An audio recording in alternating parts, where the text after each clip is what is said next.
The cordless phone, the very same model I'd gifted Julian and Chelsea for their Riverbend luxury lofts, felt like 1,000 pounds of lead in my hand. Chelsea Sterling's words, delivered with a casual shrug, still rang in my ears. "Oh, we got married yesterday. We only invited special people." Julian Hayes, my own son, had avoided my gaze, leaving me to absorb the icy blow alone.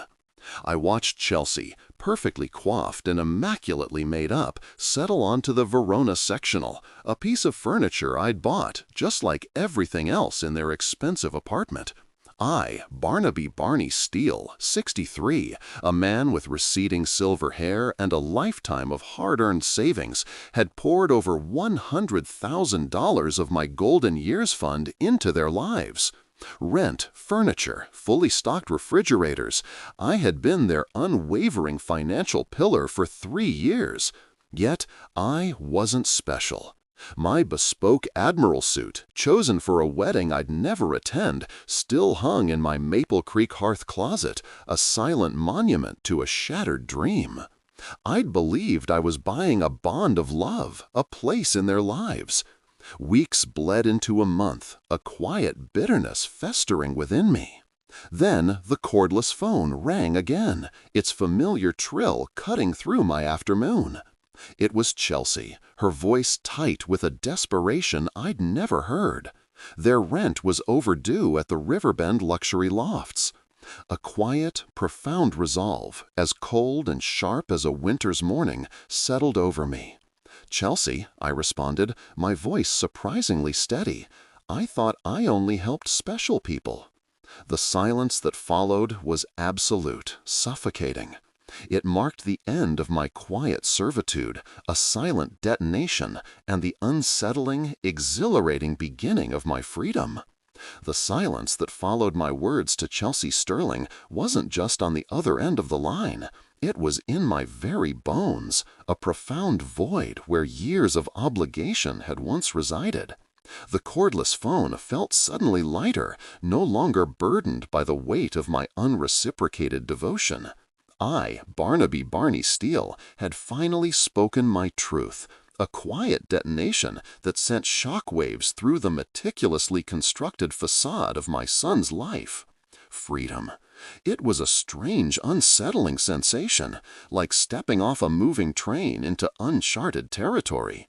My Maple Creek hearth home, usually a sanctuary, now felt imbued with a new, quiet power. The bespoke admiral suit, still hanging unworn in my closet, no longer mocked me. Instead, it was a relic of a past I was determined to leave behind. I had poured over $100,000 of my golden years fund into their Riverbend luxury lofts existence, believing I was buying love, buying family. Instead, I had bought their contempt. The calm lasted less than 24 hours. Their desperation escalated into fury, just as the synopsis foretold. A week after my refusal, a registered letter arrived, adorned with the stern letterhead of a downtown law firm. It was a formal request for a consultation regarding my recent erratic financial decisions and general well-being. The implication was clear. They were laying the groundwork to declare me mentally incompetent. A wave of nausea washed over me, quickly replaced by a surge of defiant anger. They truly believed I was a senile old man whose money was theirs for the taking. I knew I couldn't fight this alone. My mind immediately went to Eleanor Vance, my neighbor from down the street. Eleanor, 60, with her warm eyes behind sensible glasses and an ever-present kind smile, had always been a steadfast presence in my life. She often wore comfortable, colorful cardigans, a stark contrast to Chelsea's designer attire. She was practical, empathetic, and possessed a quiet wisdom that I desperately needed. I walked over to her modest but inviting home, the scent of freshly baked bread wafting from her open kitchen window. Eleanor listened patiently as I recounted the entire sordid tale, from the shocking wedding announcement to Chelsea's furious calls, and now the ominous legal letter. Her kind smile softened, replaced by a look of steely resolve. "Barnaby," she said, her voice gentle but firm, "this isn't about your sanity. This is about their greed. They're trying to bully you back into their wallet." She reached across her kitchen table and squeezed my hand. "You need a good lawyer, Barnaby, one who isn't afraid to fight for you." Eleanor, being the community pillar she was, knew just the person. "Quincy Hawthorne," she suggested, scribbling a name and number on a notepad. "He's brilliant, ethical, and doesn't suffer fools gladly. He helped my nephew with a difficult estate issue a few years back." The next morning, I called Quincy Hawthorne's office. He was a distinguished and sharp-dressed man of 52, with piercing blue eyes that seemed to see right through me, and an air of quiet confidence that immediately put me at ease. His salt-and-pepper hair was impeccably styled, and his office, while not ostentatious, exuded competence and professionalism. I recounted my story once more, detailing every transaction, every manipulative phone call, every empty promise. Quincy listened intently, occasionally jotting down notes. When I finished, he leaned back in his leather chair, a thoughtful expression on his face. "Mr. Steele," he said, his voice calm and reassuring, "this is a classic case of financial elder abuse, disguised as concern for your well-being. They want your Golden Years Fund, and they're willing to paint you as delusional to get it." He outlined our strategy. "First, we gather every piece of financial documentation you have: bank statements, transfer confirmations, receipts for furniture, rent payments. We need to create an irrefutable paper trail." And so began the meticulous process of constructing the Steele's ledger of contribution. Day after day, I sat at my dining room table, surrounded by stacks of papers, revisiting 3 years of my life through the lens of cold, hard numbers. Each entry was a tiny cut, a reminder of a hope unfulfilled, a love unearned.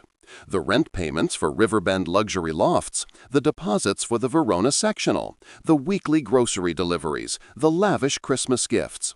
It was all there, painstakingly documented. The ledger grew, page by page, a damning testament to their calculated greed and my silent sacrifice. As I worked, the retaliatory campaign from Julian and Chelsea intensified. It wasn't just legal letters now. Social workers, dispatched by their lawyers, began showing up at Maple Creek Hearth, unannounced, asking intrusive questions about my daily routines, my memory, my ability to manage my finances. I was polite but firm, always referring them to Quincy. It was humiliating, an invasion of my privacy, but Eleanor was a rock. She'd often coincidentally drop by when the social workers were there, offering a quiet, supportive presence, subtly implying that I was far from alone or confused. Then came the psychiatrists. Dr. Eris Thorne, a man with a perpetually neutral expression and a clipboard that felt like a weapon, spent an hour in my living room, asking me to recall dates, names, current events, and even asking about my dreams. I felt like a specimen under a microscope. Julian and Chelsea were relentless. They truly believed they could wear me down, make me crack, or simply overwhelm me with the sheer bureaucracy of their accusations.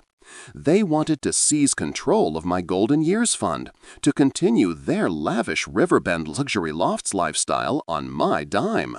But each intrusive visit, each manipulative phone call I forwarded to Quincy, only hardened my resolve. I wasn't delusional. I was finally seeing clearly. Quincy, a pillar of strength, calmly guided me through each step. He filed countermotions, requesting discovery of their financial records, challenging their every move. The County Line Courthouse, a formidable building of stone and stern faces, was becoming our battleground. The day of the hearing arrived, crisp and cold, mirroring the chill in my stomach. Eleanor, a comforting presence, insisted on driving me. "Remember why you're doing this, Barnaby," she reminded me, squeezing my arm as we walked through the imposing courthouse doors. "For yourself." Inside the courtroom, the atmosphere was sterile, tense. Julian Hayes, looking uncharacteristically nervous in a rumpled suit, sat beside Chelsea Sterling, 37, who was impeccably dressed, her blonde hair perfectly styled, her immaculate makeup a mask of cool indignation. Their lawyer, a slick, aggressive man named Mr. Finch, sat between them, radiating confidence. The judge, an elderly woman with sharp, discerning eyes, called the case. Finch began his opening statement, painting me as a lonely, confused old man, prone to impulsive decisions, whose sudden withdrawal of financial support was evidence of a deteriorating mental state. He called a social worker who testified to my isolation and reluctance to engage. Then came Dr. Thorne, who, while careful with his words, implied a mild cognitive decline, suggesting I was susceptible to undue influence, a thinly veiled reference to Eleanor, I suspected. My heart pounded, but I kept my gaze fixed on Quincy, who offered a small, reassuring nod. Then it was our turn. Quincy, with his quiet confidence, began his cross-examination, dismantling each piece of their flimsy narrative. He exposed inconsistencies in the social worker's reports, highlighted the subjective nature of Dr. Thorne's assessment, and systematically chipped away at the image of a vulnerable old man. Finally, it was my turn to take the stand. I clutched the Steele's ledger of contribution, its pages worn from my anxious handling. My voice, initially a little shaky, gained strength as I spoke, recounting my story not as a victim, but as a man who had finally awakened. For 3 years, I began, looking directly at the judge, I poured my retirement savings, my golden years fund, into my son Julian's life and his wife Chelsea's life. Over $100,000. Not because I was coerced, but because I desperately wanted to be a part of their family. I wanted to be special. I looked at Julian and Chelsea, their faces now pale, stripped of their composure. When I called to ask about their wedding, Chelsea Sterling looked me dead in the eye and said, "Oh, we got married yesterday." Those words, I paused, the memory still stinging, they shattered the illusion. I realized I wasn't buying love, I was enabling their entitlement. I presented the ledger. "This," I said, my voice clear and unwavering, "is the proof of my erratic financial decisions. Every rent payment for the Riverbend luxury lofts, every piece of furniture, including the Verona sectional they sit on, every grocery bill, all paid by me. And when their rent was overdue again, after their special people only wedding, I finally found the courage to say, 'Chelsea, I thought I only helped special people.' That was my moment of clarity, not confusion. I described the subsequent campaign, the lawyers, the social workers, the psychiatrists, all dispatched to paint me as a senile old fool. They want my money, Your Honor. They don't want my well-being. They want control of my Golden Years Fund so they can continue to live a life I built for them without any expectation of contribution or even basic respect." Quincy then delivered his closing argument, weaving together my testimony and the irrefutable evidence from the Steele's ledger of contribution. He painted a picture of calculated manipulation and brazen financial exploitation. He argued that my decision to cease funding was not a sign of mental incompetence, but a definitive act of self-preservation and a reclamation of my own autonomy. The judge listened, her expression unreadable. After a brief recess, she returned, her voice firm and resonant. "Steele," she began, her gaze fixed on me, "this court finds no evidence whatsoever of mental incompetence. Your decisions, while perhaps emotionally driven in the past, reflect a clear and rational understanding of your financial situation and your desire to protect your assets." A wave of profound relief washed over me, so powerful it almost buckled my knees. The campaign waged against you by Mr. Julian Hayes and Miss Chelsea Sterling appears to be a direct retaliation for your withdrawal of financial support, designed to pressure you into continuing that support. This court will not condone such predatory behavior," she continued, her voice gaining a definitive edge. "Steele is affirmed to be fully competent to manage his own affairs. Any further attempts to declare him otherwise will be met with severe legal repercussions." A hush fell over the courtroom. Julian and Chelsea sat frozen, their carefully constructed masks of indignation crumbling into raw, furious defeat. Quincy clapped me gently on the shoulder, a triumphant smile finally gracing his lips. Eleanor, in the back row, had tears in her eyes, a proud, joyful expression on her face.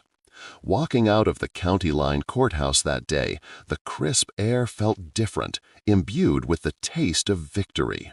This wasn't just a legal triumph, it was a profound reclamation of self. I had spent a fortune trying to buy affection that was never truly offered, chasing a dream of family that existed only in my naive heart. Now, finally free from their parasitic hold, I could rebuild my life. The Golden Years Fund, once depleted by their demands, was now truly mine, a foundation for genuine connections, for a future defined by my own choices. The most valuable love I could cultivate wasn't for them, but for myself. My name is Barnaby Steele, and I am finally living. The crisp air, though it still held the sharp bite of October, no longer felt cold. It tasted, as I walked from the county line courthouse, not merely of victory, but of possibility. The imposing stone structure, once a crucible of anxiety, now seemed to shrink behind me, its power dissolved, replaced by a profound lightness in my own chest. The weight that had settled on my shoulders for years, the invisible chains of obligation and unrequited longing, had simply evaporated. My footsteps, usually tentative, now carried a confident cadence I hadn't realized I possessed.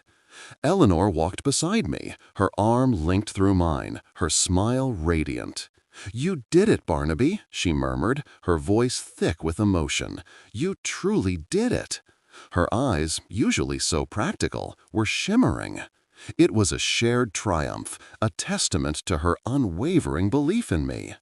Quincy, a few paces ahead, had already hailed a taxi, his posture still impeccably professional, but a subtle ease now softened his features. He turned, a rare, genuine smile gracing his lips. "A good fight, Barnaby, a very good fight." I glanced back, catching a glimpse of Julian and Chelsea exiting the courthouse, their figures small and defeated against the grand architecture. Chelsea's immaculate blonde hair seemed to have lost its luster, her expensive clothes now just fabric, devoid of the power they once projected. Julian, usually so composed, looked utterly lost, his shoulders slumped. There was no anger left in me for them, only a weary sadness, a recognition of the chasm that had opened irrevocably between us. They had chosen greed over family, manipulation over honesty, and, in doing so, had severed a bond I had foolishly tried to forge with gold.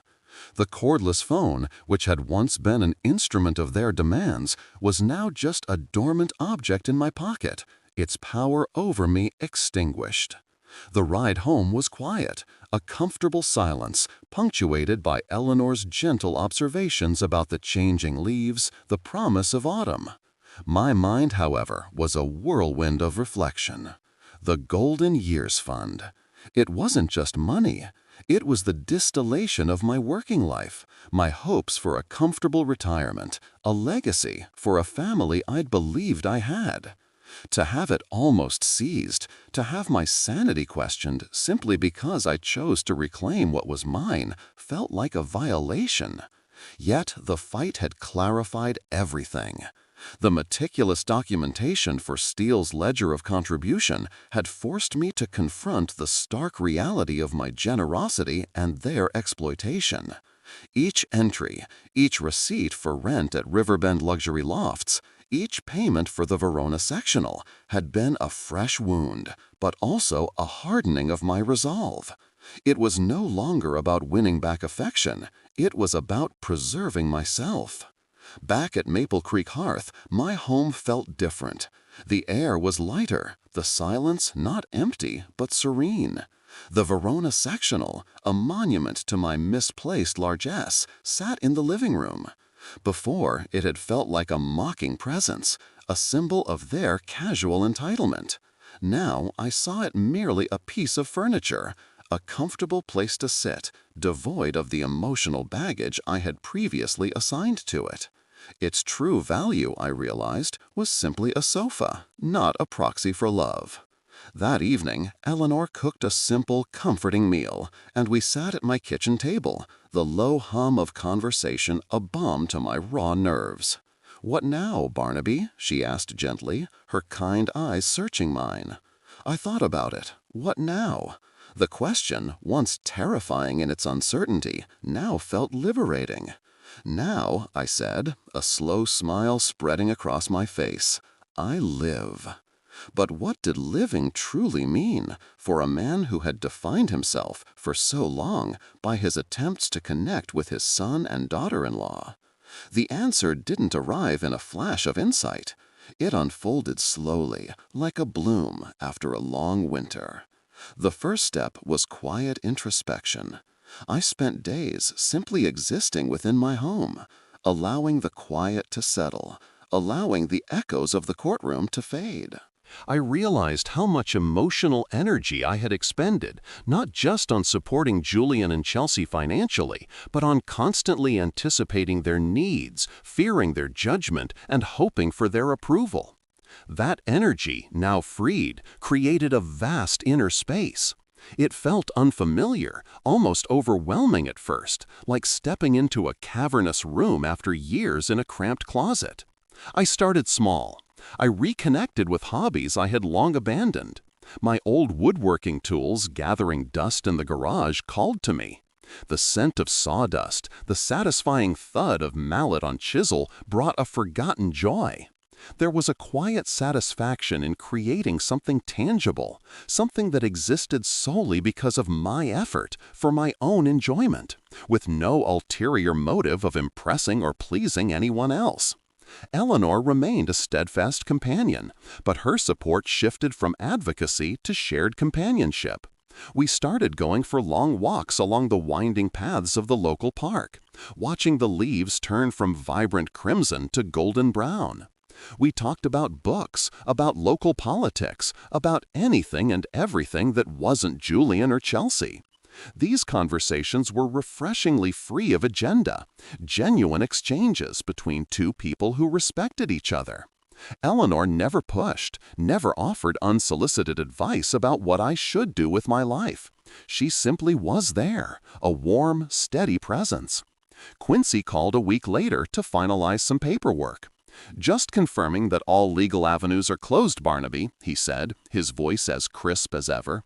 "They can't come after you again. Your assets are secure." We talked for a while, and he offered a piece of wisdom that resonated deeply. "Sometimes, Mr. Steele, winning isn't about defeating someone. It's about protecting yourself and finding out what you're truly made of." I realized that in a strange way, Chelsea's cold announcement about the wedding and the subsequent battle had indeed revealed what I was made of, a resilience I never knew I possessed. The question of the Golden Years Fund was next. It was no longer a well from which Julian and Chelsea could draw. It was my future. With Quincy's recommendation, I met with a financial advisor. We discussed sensible investments, a retirement plan that prioritized my security, my comfort, my desires. It felt empowering, like charting a course for a journey I had always postponed. I wasn't just managing money, I was investing in myself. The absence of Julian and Chelsea was a palpable thing at first. The phone didn't ring with their demands. No texts appeared asking for money. The silence was initially unsettling, a void where years of constant low-level anxiety had resided. But gradually, it transformed into peace. I found myself humming as I made breakfast, lingering over my morning coffee, simply enjoying the quietude of Maple Creek hearth. One afternoon, I found myself staring at the bespoke Admiral suit in my closet. It still hung there, immaculate, its navy fabric a testament to a hope I had once held so dearly. It was meant for their wedding, a celebration I was never invited to, a dream of being special that had been cruelly shattered. Before the trial, it had been a source of pain, a symbol of my naive, wasted effort. Now I looked at it and felt nothing. Not resentment, not sorrow, just a detached understanding of what it represented. It was a relic of a past self, a man who had tried to buy his way into affection. I took it off the hanger, folded it carefully, and placed it in a box. It wasn't worth throwing away, but it no longer held power over me. It was a lesson learned, carefully put aside. I began to explore new avenues for genuine connection. Eleanor suggested a local book club, something I had always considered too frivolous for my busy life of supporting my son. I went, hesitantly at first, but found myself drawn into lively discussions, discovering shared interests with people who valued my opinions, not my bank account. There were no hidden agendas, no subtle pleas for assistance, just genuine camaraderie. I started volunteering at the local animal shelter. The unconditional affection of the dogs and cats, their simple need for kindness and care, was profoundly healing. It taught me about giving without expectation, about the pure joy of connection unburdened by complicated human motives. The contrast to Julian and Chelsea's transactional relationship couldn't have been starker.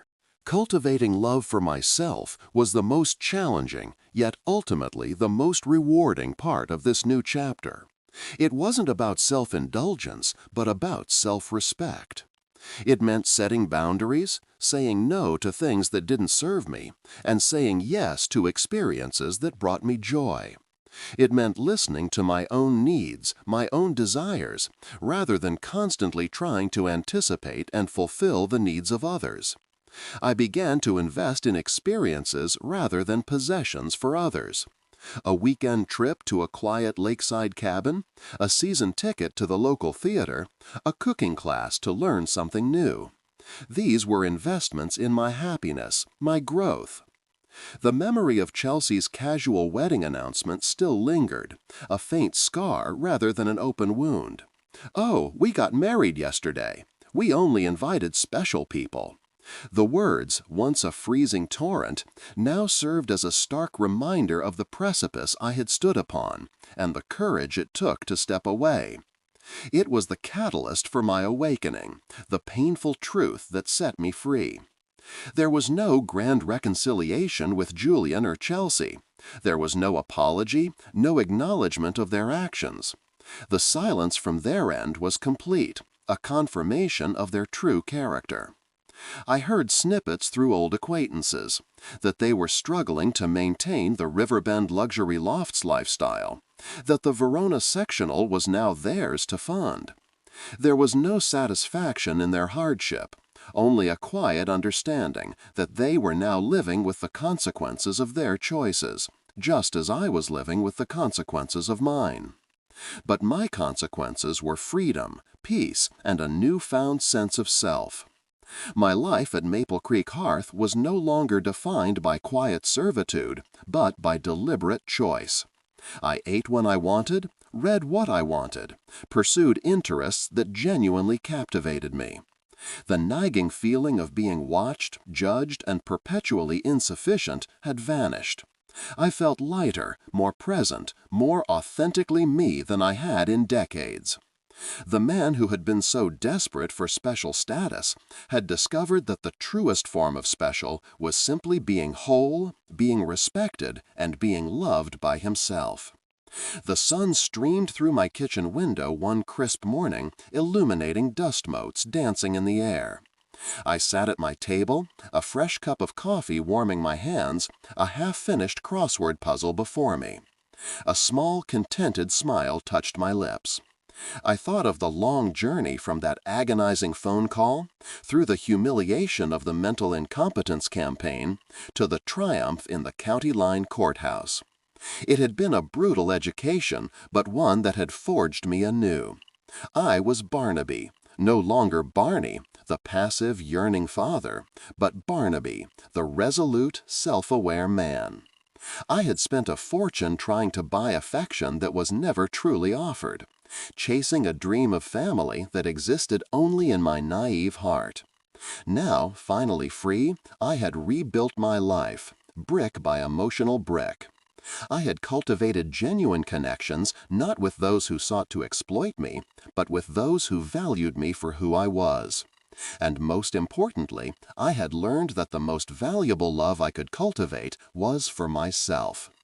My name is Barnaby, and I am finally living, truly, authentically living. The story of my quiet servitude was over, and the story of my liberation had just truly begun. The sun streamed through my kitchen window one crisp morning, illuminating dust motes dancing in the air. I sat at my table, a fresh cup of coffee warming my hands, a half-finished crossword puzzle before me. A small, contented smile touched my lips. I thought of the long journey from that agonizing phone call, through the humiliation of the mental incompetence campaign, to the triumph in the county line courthouse. It had been a brutal education, but one that had forged me anew. I was Barnaby, no longer Barney, the passive, yearning father, but Barnaby, the resolute, self-aware man. I had spent a fortune trying to buy affection that was never truly offered, chasing a dream of family that existed only in my naive heart. Now, finally free, I had rebuilt my life, brick by emotional brick. I had cultivated genuine connections not with those who sought to exploit me, but with those who valued me for who I was. And most importantly, I had learned that the most valuable love I could cultivate was for myself. My name is Barnaby, and I am finally living, truly, authentically living. The story of my quiet servitude was over, and the story of my liberation had just truly begun.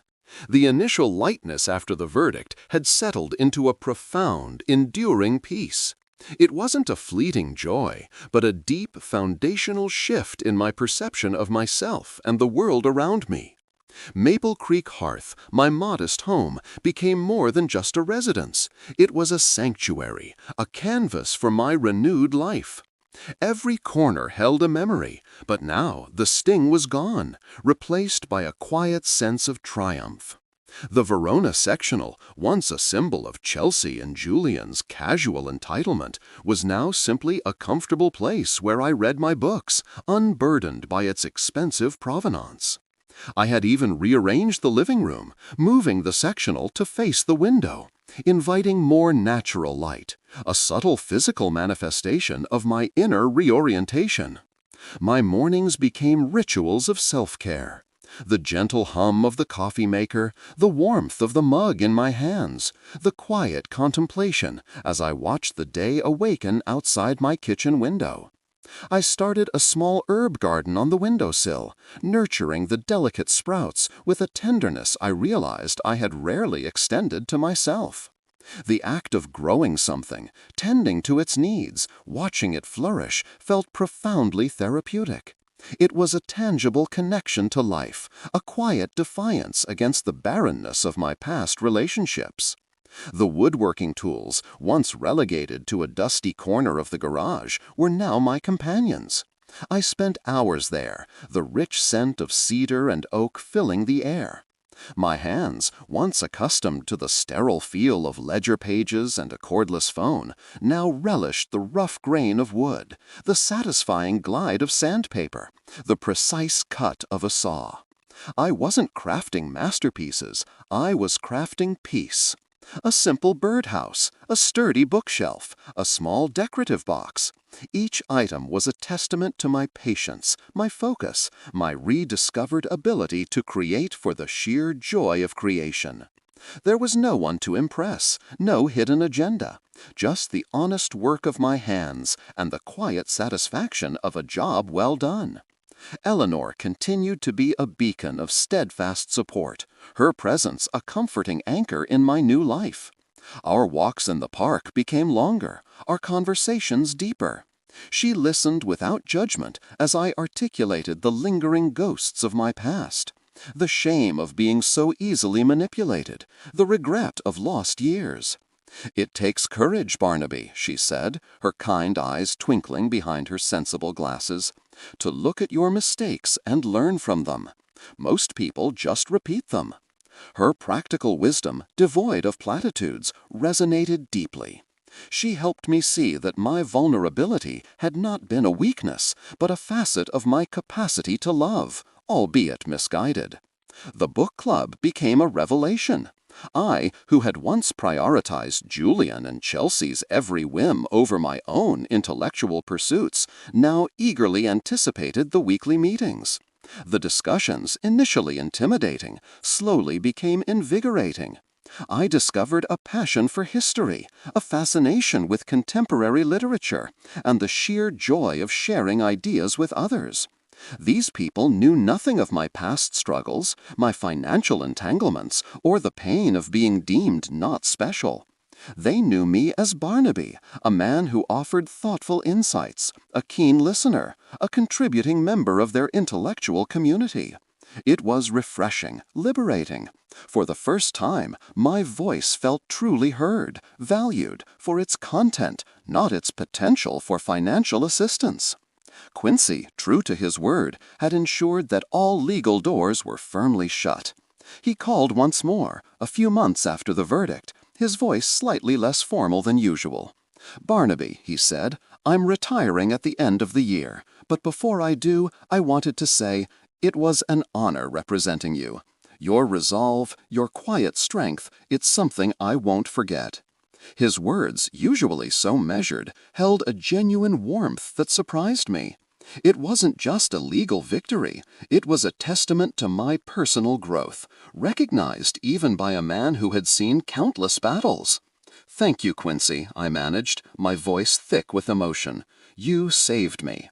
He chuckled softly. "No, Barnaby, you saved yourself. I just showed you the path." The Golden Years Fund, my hard-won financial independence, was no longer a burden of misplaced hope, but a spring of possibilities. With Quincy's recommendation, the financial advisor had meticulously restructured my portfolio, prioritizing long-term stability and my desires. I decided to make a few prudent yet personally fulfilling investments. I upgraded my old car, a reliable but aging sedan, for a newer, more comfortable model. It wasn't flashy, but it was mine, chosen for my comfort, for my long drives to explore the national parks I had always dreamed of visiting. I wasn't buying affection, I was buying freedom of movement, the ability to see the world on my own terms. The absence of Julian and Chelsea was no longer an unsettling void. It was the quietude of a storm having passed, leaving clear skies. There were no more unexpected calls demanding immediate financial transfers, no frantic texts about overdue bills for Riverbend luxury lofts. The cordless phone sat on its charger, mostly silent, used only for pleasant conversations with Eleanor, Quincy, or the new friends from the book club. The anxiety that had once buzzed beneath the surface of my consciousness, a constant low-level hum of dread, had dissipated entirely. My blood pressure, I noticed at my annual checkup, had significantly improved. One late autumn afternoon, as the leaves painted Maple Creek hearth in hues of gold and rust, I found myself in the garage, sorting through old boxes. I came across a box labeled Formal Wear. Inside, carefully folded and pristine, was the bespoke Admiral suit. Its navy fabric, still uncreased, shimmered softly in the dim light. I pulled it out, letting it hang from my fingertips.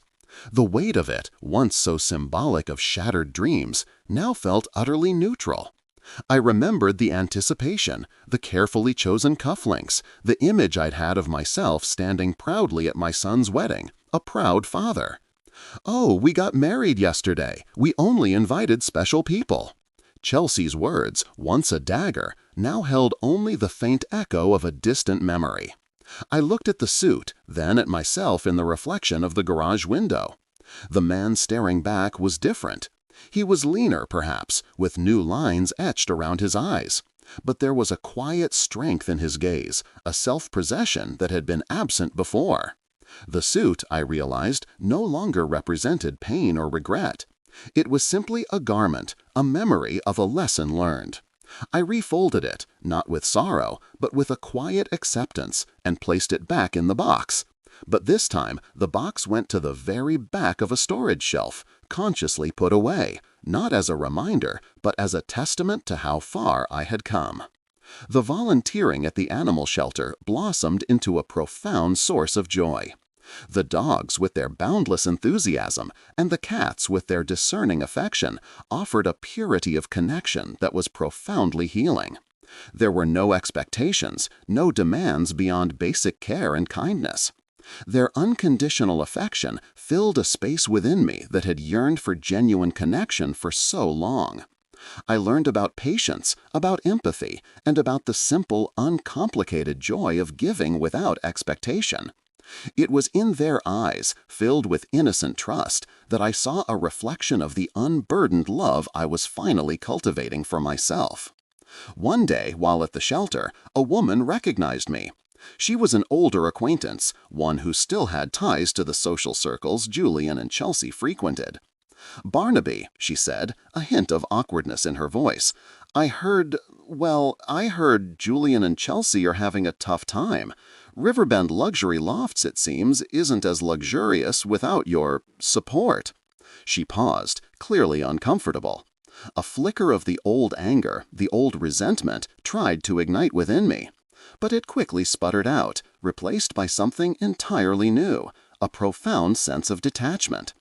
"I wish them well," I said, my voice steady, my expression calm. "Everyone must learn to stand on their own 2 feet eventually." The words were not delivered with bitterness, but with a quiet, undeniable truth. The woman looked surprised, perhaps expecting a lament or a condemnation. But there was none. I had truly moved on. The news of their struggles, once capable of sending me into a spiral of anxiety or vengeful satisfaction, now simply registered as information, devoid of emotional power. It was their life, their choices, their consequences. My own narrative had diverged irrevocably. This moment, standing in the bustling yet somehow peaceful animal shelter, a small terrier nuzzling my hand, felt like the true climax of my liberation. It wasn't in a courtroom, not in a grand confrontation, but in the quiet, internal triumph over residual bitterness. It was the absolute, undeniable proof that I was free. I was no longer defined by their actions or their absence. My worth was intrinsic, not contingent on their approval or their need. Cultivating love for myself was an ongoing process, a daily practice. It meant taking myself to that lakeside cabin I had always dreamed of, spending 2 glorious days fishing and reading, without a single thought of how Julian or Chelsea would approve. It meant enrolling in the cooking class, not to impress anyone, but because I genuinely wanted to master French cuisine. The rich aromas, the precise techniques, the joy of sharing a meal with Eleanor and other new friends became a new form of intimacy, a healthy exchange of companionship and shared pleasure. I was investing in experiences, in growth, in joy, for myself. The memory of Chelsea's cold announcement about the wedding, "Oh, we got married yesterday. We only invited special people," remained. But it had transformed from a wound into a powerful compass. It reminded me of where I had been and how far I had come. It was the catalyst for my awakening, the painful truth that had set me free, forcing me to redefine special. Special wasn't about being chosen by others for their convenience or their agenda. Special was about choosing myself. Special was about self-respect, integrity, and genuine connection. My life at Maple Creek Hearth was now a testament to deliberate choice. I ate when I was hungry, not when I felt I had to conform to a schedule. I read late into the night, exploring new worlds through books. I spent quiet afternoons in my garage, surrounded by the comforting scent of wood, lost in the rhythm of creation. The nagging feeling of being watched, judged, and perpetually insufficient had vanished entirely. I felt lighter, more present, more authentically Barnaby than I had in decades. The man who had been so desperate for special status had discovered that the truest form of special was simply being whole, being respected, and being loved by himself. The sun, now higher in the sky, cast long shadows across my kitchen floor. I finished the crossword, a sense of quiet accomplishment settling over me. The path ahead was no longer a daunting unknown, but a wide open landscape filled with possibilities. Now, finally free, I had not only rebuilt my life, but I had fundamentally reshaped my understanding of love, family, and self-worth. I had learned that the most valuable investment I could ever make was in myself. My name is Barnaby, and I am not just living, I am thriving. The story of my quiet servitude was not merely over, it had been overwritten, beautifully, profoundly, by the epic of my liberation. Like this video and subscribe for more.